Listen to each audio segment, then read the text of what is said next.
All right, by now there must be a lot of questions about this new federal budget that was announced a few days ago. And there is a lot of talks about this capital gains inclusion rate and how it's creating some unfairness in the tax system. So I just wanted to comment and share some of my thoughts about this federal budget, then some of the things I like and I don't like about this federal budget. By all means, I'm not a qualified tax specialist, okay? I don't know the Tax Act inside and out. I just reading through this report and looking for nuggets of information that will help my clients and myself to really prepare for the future. So here's my summary of what I thought about the federal budget and some of the key takeaways that I'm looking and I'm watching for. So first of all, it does say it is a proposal, okay? So is this actually going to pass and get through? I'm not 100% certain. So this is the part that I'm sitting back and waiting and see what's going to actually unfold in the next few weeks and the next few months before June 25th. So one of the key factors, of course, is this capital gains inclusion rate. What this really is talking about is that if you earn capital gains of $250,000 or more in a given year, then you're looking at more than the 50% tax inclusion rate, which just means that you are actually going to be paying a little bit more taxes on that capital gain. And so that it works out actually in my mind closer to like of a dividend tax that you would be receiving from an eligible dividend if you receive that through other investments in stocks. And so what this really is and what the report is saying, it's really to tax the wealthy who are earning a lot of capital gains instead of income. And they're making recommendations or comparisons with someone who's working versus someone who sits on passive income and earn capital gains, that they should be taxed similarly, and that they should pay more taxes for the wealthy because they earn so much capital gains, and that's why this inclusion rate has increased after the 250 mark on the individual side. What I don't understand is why they not include that first part in the corporation and trust side. They're saying from $1 that your tax inclusion rate is at 66.67% on the corporate side. And so what that is really saying to the business owners is we don't want you to invest and hold money passively inside your company. We want you to build businesses instead. And why I say that is because they've also at the same time made recommendation to increase the lifetime capital gains exemption from 1 million in change to 1.25 million. So we're going to reward you and give you tax-free credits for selling a business. We're not going to give you tax credits and help with passive income return on your capital gains investments. That's really the difference. And to add to that and to really kind of emphasize that, they're actually dropping the inclusion rate for selling of a qualified business on the first $2 million down to the 33.33%. Again, so if you look at what they're saying about business owners is that this federal budget is really targeting business owners or wealthy individuals who have lots of capital gains inside their entities or inside their personal name, and they want to tax those heavily. Whereas they're giving tax breaks on smaller businesses that could qualify for more capital gains exemption if they sell their business. And if they sold another $2 million worth of business, they could get a lower tax rate on that sale of shares. So what's really doing it for the industry, the financial industry, that in my opinion is saying is business owner, look elsewhere to put your assets. Maybe consider alternative investments now that does not create these issues for you down the road. Or simply take your passive assets and start redeploying that in business and creating more value inside your business so that you can sell it for a little bit more and pay a little of the taxes on the business side. Do I think it's fair? I debate this back and forth. What I do agree with is in the spirit of integration, and what they say, two taxpayers who have the same situation, they should pay about the same taxes. That is not being true right now because we're being penalized for being a business owner and holding assets inside the holding company or inside a trust. So from that angle, it's definitely not fair. What I do like about some of these things are the increases of the tax-free lifetime capital gains exemption and this $2 million, what they call the Canadian Entrepreneurs Incentive, where they allow you to sell $2 million of your business and pay 33.33%. I don't think that's talked about enough on some of the articles and some of the comments I've seen floating around. Everybody is up in arms about this capital gains inclusion rate. I am too. I'm not gonna shy from it. It is true. This is not a good thing for anyone who has bigger gains. And what this looks like from now until June is that people are going to start to question whether or not they should start to crystallize and realize some of these gains now.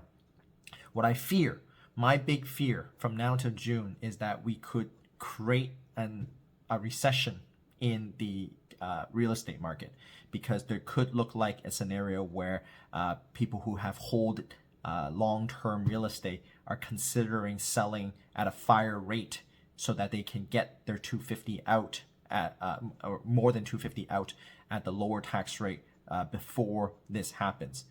I don't think this is the intention of the government, and yet this will be most likely a potential outcome of this. If I was you, if anyone who's listening right now, for me, I don't think I'm at the camp that this will be more than some news that goes by, because in my opinion, capital gains rate have been changed in the past before. Looking back in the 90s, capital gain inclusion was at 75%. And back in the late 80s, it was 60.67%, which is where we are today with this new proposal. And yet they got changed back to 50%. So I'm not speculating here to say that the new government will change back. I'm just simply saying capital gains inclusion rate has been talked about in the past historically in Canada. And the result is that things got changed back to 50%. So if there was a knee-jerk reaction today from now into June to make decisions based on this one comment, it might be short-sighted. And I would consider the long-term impact of things. I'm also having discussions with other business owners to say, should we start thinking about holding some assets in the personal name? And if I had to do the math, which I haven't yet, if I had to do the full math, my gut says that the upfront taxes that you pay to take money out of your corporation still doesn't justify the difference. And if we hold it long-term enough, perhaps a new government will come in power and change it back to the 50% rate. Who knows? I do not agree with some of the comments said in the federal budget saying how this only impacts a small group of Canadians and the wealthy 1%. No, it's not. Small business owners and mid-sized business owners are the backbone of this economy. And this change really has a ripple effect on some of the long-term planning that they have inside their businesses and inside their holding companies. That, I think, is not thoroughly thought about. I think it's a little short-sighted to make these changes and not do the full impact analysis on how much assets actually being held inside corporations. And are they only for the multimillionaires? No. The simple fact is I have a holdco, and that holding company has assets in it too. This is one of my fears, and I know by no means am I the top 1% wealthy Canadians. Am I doing well? Yes, I'm not bad. I wouldn't call myself the high elites or the high 1%. We call this the struggling mid-class. We are working our way towards a better future for our families, and the cost of living has gone up, and this is putting a pressure and squeeze on the small to mid-sized business owners for their long-term planning, which I don't think has been talked about enough. And I think this is short-sighted on the government side to think that this change does not impact more people than they think. They only think it only impacts the wealthy. It's not.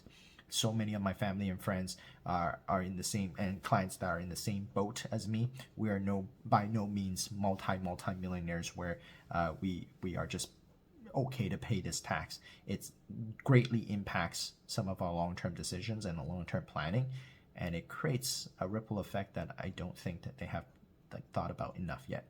So if you're a high income earner and you've got multiple properties, this will be an impact on your investment properties, not your principal home.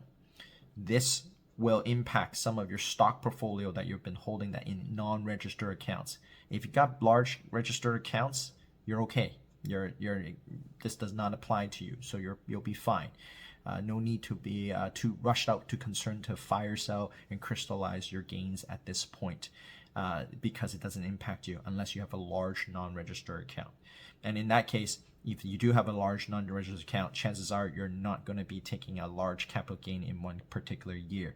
You're probably going to start to move these assets over to your registered accounts, or you'll find other ways to drip out the money, and you're not going to declare more than $250,000 of capital gains in any given year. So for those reasons, I don't think you have to worry. If you've got a large real estate portfolio and you were thinking about using it as retirement income, or start to de-risk your real estate portfolio, and you were going to start to sell a few properties over time, maybe it's of one consideration that you should think about selling one of those property before June 25th, because that may have an impact on your long-term planning. Okay, and as for business owners, I would kind of hold tight. I'm looking at the math here, and my gut says that the income incurred to move money out of your businesses into your personal hand to do that investment is still not worth it. So I think the long-term plan to stay assets inside your corporation still has some validity. Yes, you are going to be paying more capital gain tax inside your business. However, you do still have other credits, such as capital dividends account and what we call NRDTOH, that will help kind of get some of that tax back. You are upfront paying more, and you'll get some of those credits back. So from a net business owner perspective, I wouldn't be overly concerned.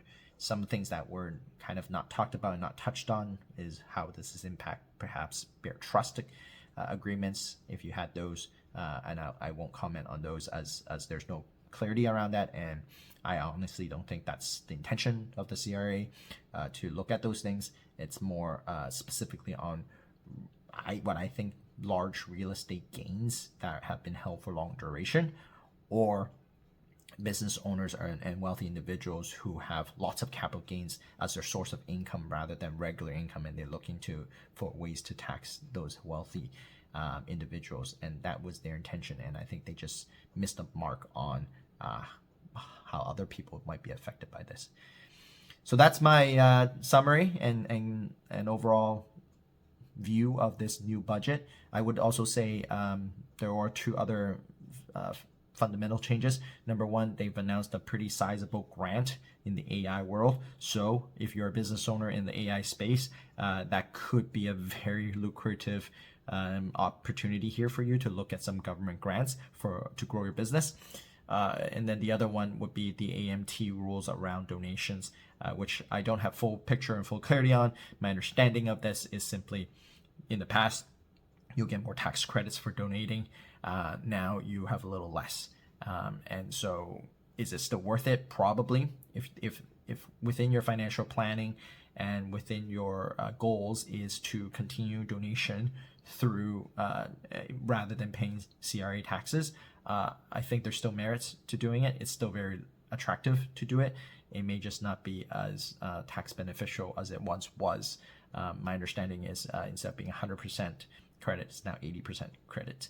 Don't quote me on these. That part I did not do as intensive research on. However, I do know that there's impact on the donation side of things inside this budget as well. So overall, I hope you enjoyed this quick little summary and little tidbit. Again, in my quick, honest opinion, I think the CRA did not think thoroughly about this. The impact might be greater than they anticipated, and I'm crossing my fingers that they come to this realization with the uproar of the industry before June 25th and make either adjustments or maybe just shelve it for now and think longer term and bigger picture before they implement this new inclusion rate change.